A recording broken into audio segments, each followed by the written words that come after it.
prisoners of war, many carrying the safe passage leaflets dropped by Allied planes previously. One U.S. soldier says their overwhelming numbers are beginning to slow down the Allied advance into Kuwait. Saudi officials say they've made provisions, though, to take in 100,000 prisoners if need be. CNN has learned that Britain's Foreign Secretary Douglas Hurd is to visit Washington tomorrow and discuss with officials of the Bush administration ways of bringing the war to an end. Later in the week, the French Foreign Minister, Roland Dumas, is expected in for similar... Thank you very much for the welcome, and General Landers, thank you for the introduction.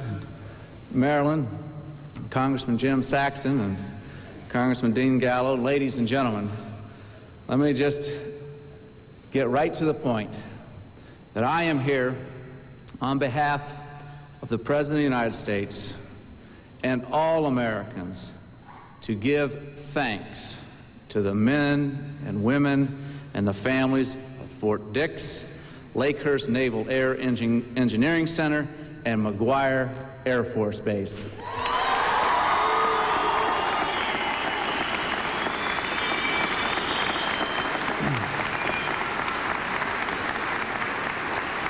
On behalf of our Commander-in-Chief, thank you for your bravery.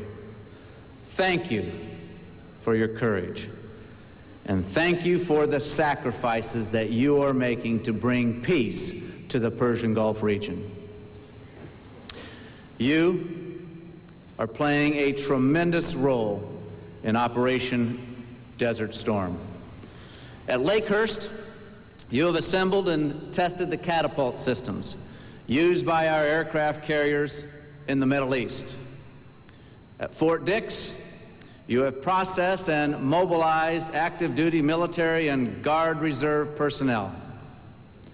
You've also trained and deployed hundreds of Kuwaiti troops in the Kuwaiti Volunteer Training Center.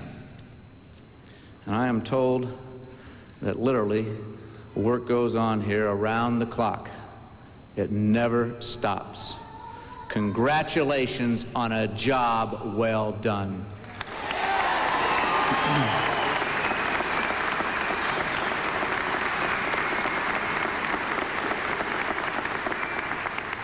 An equally outstanding job is being done right here at McGuire Air Force Base.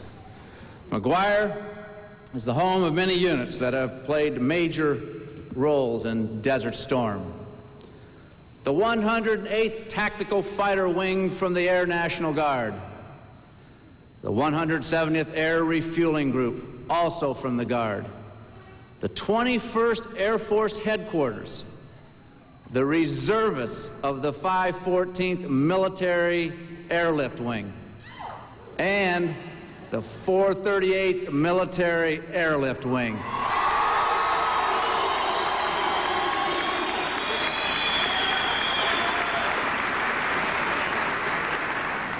The men and women from McGuire were among the first Americans on the ground last August. And since that time, more than 4,000 missions have departed from McGuire, logging 60,000 flying hours.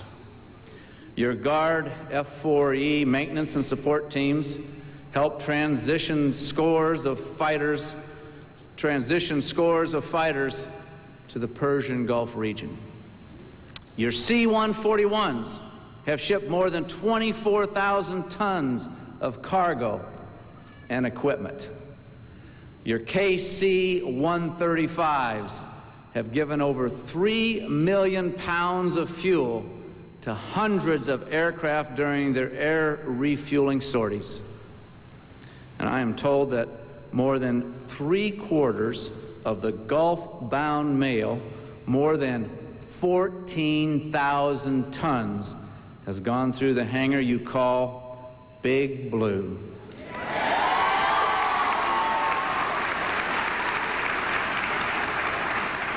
Simply said, the men and women of McGuire, Fort Dix, and Lakehurst have done a fantastic job for the United States of America.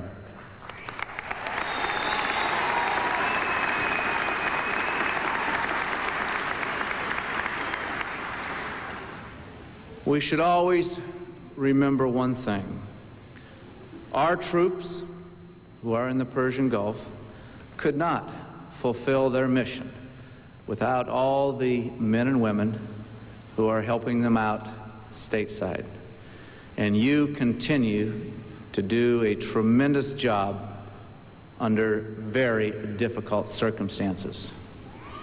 Operation Desert Storm has now entered its final and decisive phase. The Allied coalition will be victorious.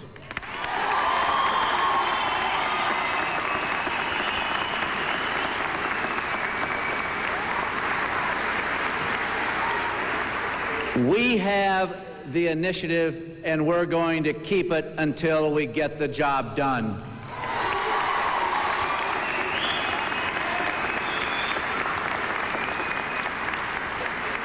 Saddam Hussein and his military is about to be completely expelled from Kuwait.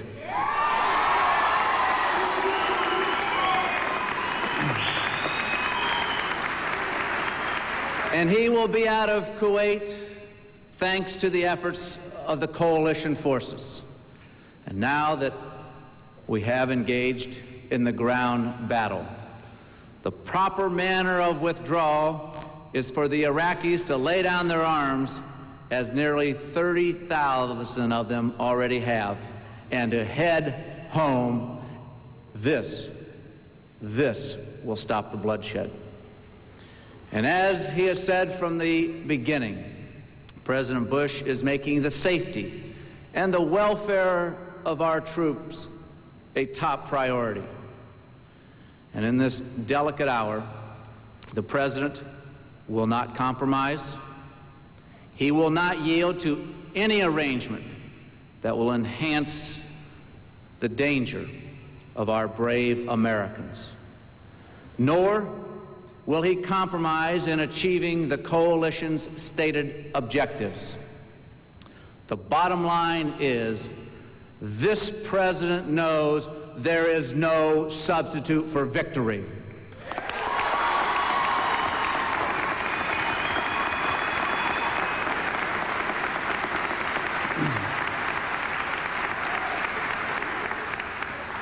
When the American people think of our armed forces now winning the war against Saddam Hussein, they also think of many of you here today, the families of our troops in the Persian Gulf. All of you are proud of your country. You're proud of what your loved ones are doing. I can see it in your eyes, and your faces tell me a lot. And I know that it's tough for families. There's a lot of uncertainty, a lot of waiting, and yes, a lot of praying. Well, you can be assured that our president and the American people are praying right along with you and praying for you. And when your loved ones complete their mission, their delay and their departure, there will be no delay, and their departure will be quick and immediate. And your American heroes, your loved ones, will be coming home to you very soon.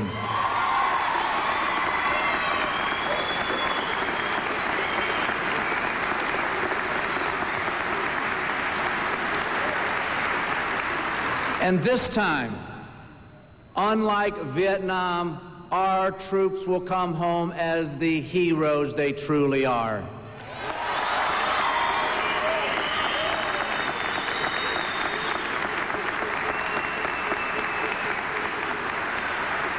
Saddam Hussein caused this war by insisting that he would not withdraw unless he received rewards for his aggression. Well, he's now learning a lesson. Saddam Hussein went into Kuwait on his terms, and now he is getting out of Kuwait on our terms.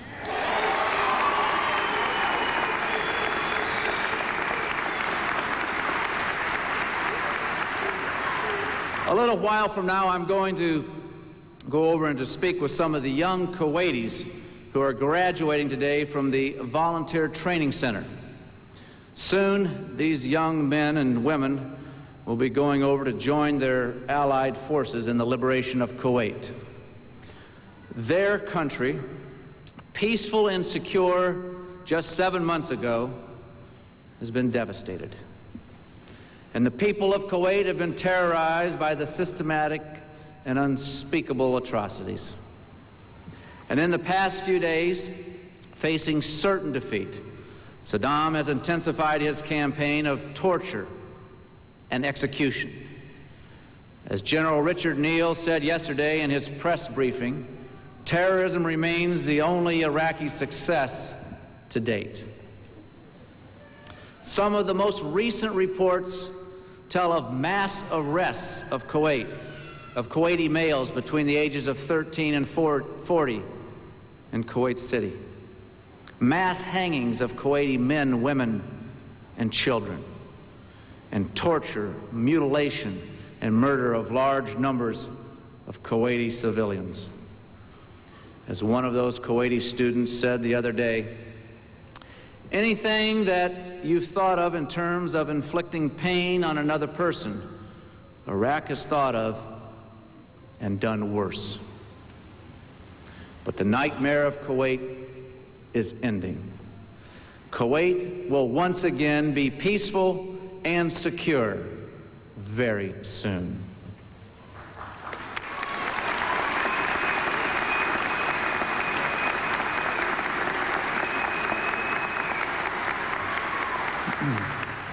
The deeds of Saddam Hussein, from the brutalization of Kuwait to the willful targeting of innocent civilians to the abuse of Allied prisoners of war, prove that the stakes in the Persian Gulf could not be higher and that our cause could not be more just.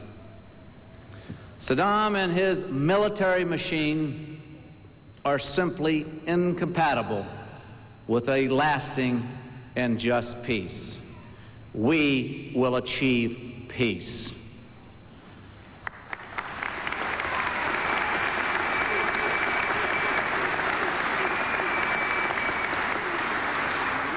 As we bring this conflict to a successful conclusion, we are praying for our brave servicemen and women, especially those taken prisoner by the enemy.